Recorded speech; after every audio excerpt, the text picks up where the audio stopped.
बहुत समय पहले की बात है। एक विशाल और समृद्ध राज्य में राजा पशुपति नामक एक न्यायप्रिय और बुद्धिमान शासक राज करता था। उसके 7 बेटे थे, आर्य, वीर, सक्षम, धैर्य, विवेक, तेजस और सत्य। सभी राजकुमार अपने अपने गुणों के लिए प्रसिद्ध थे। राजा पशुपति ने उन्हें ज्ञान, युद्ध, नीति, संगीत और कला में पारंगत बनाया। जब वे युवा हो गए, राजा ने उन्हें बुलाकर कहा, अब समय आ गया है कि तुम अपनी अपनी नियति को खोजो। ये राज्य एक दिन तुम्हारा होगा, लेकिन उससे पहले तुम्हें जीवन को समझना होगा। जाओ, 7 दिशाओं में यात्रा करो और अपनी योग्यताओं से यह सिद्ध करो कि तुम राजगद्दी के अधिकारी हो।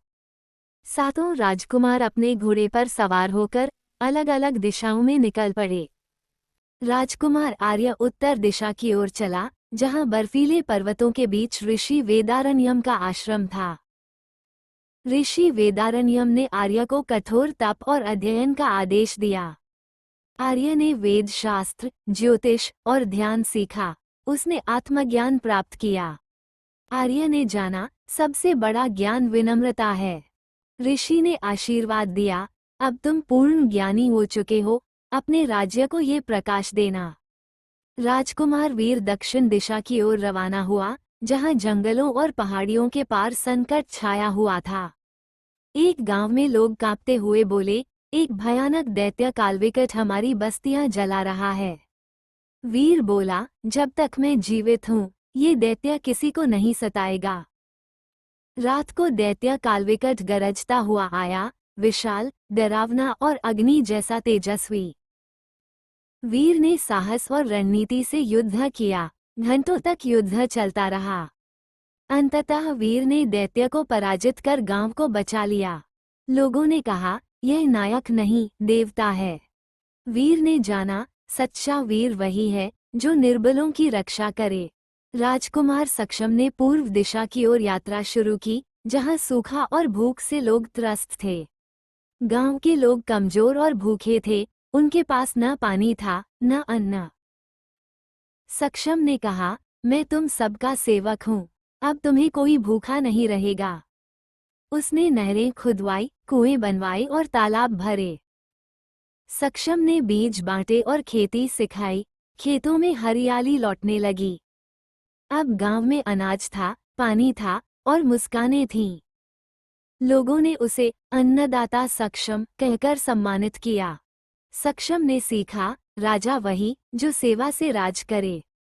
राजकुमार धैर्य पश्चिम दिशा में चल पड़ा, जहां तपता रेगिस्तान और तेज हवाएं उसकी परीक्षा लेने को तैयार थीं।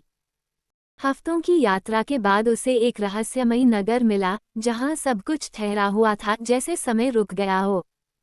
उसने देखा, लोग जीवित थे, लेकिन जड़ों की तरह स्थिर और मौन।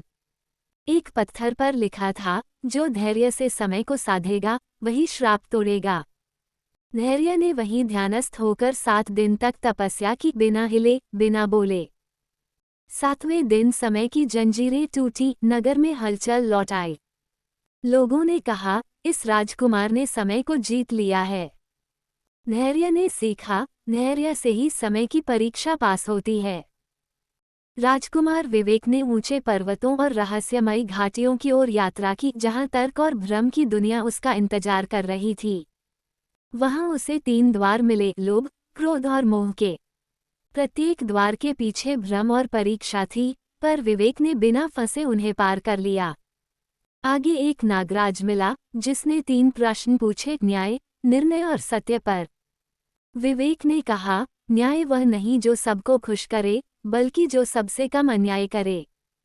नागराज ने उसे न्याय की मुद्रिका दी, जो उसे सही निर्णय में मार्गदर्शन देगी।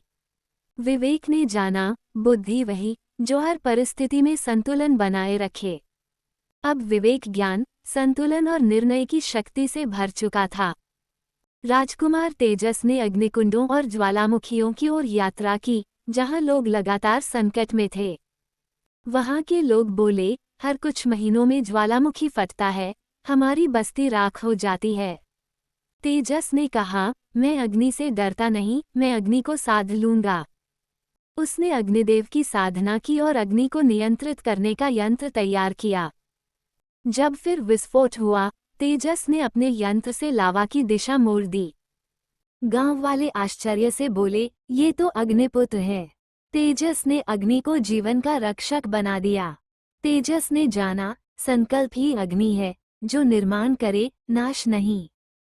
राजकुमार सत्य जंगलों, नदियों और पहाड़ों को पार करते हुए एक गरीब राज्य में पहुंचे। वहां लोग भूख से मर रहे थे, पर एक दूसरे की मदद कर रहे थे। सत्य ने अपना सारा खाना, वस्त्र और धन गांव वालों में बांट दिया। वो खुद किसान बन गया और सबके साथ खेत जोतने लगा। गांव वालों ने कहा, आप तो राजकुमार हो।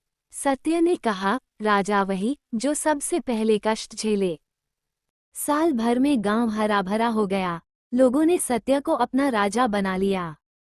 सत्य ने सिखाया, सच्चा प्रेम बांटने से बढ़ता है। इस प्रकार सातों राजकुमारों ने अपने अपने राज्य को बचाया, लेकिन सत्य ने दिल जीत लिया।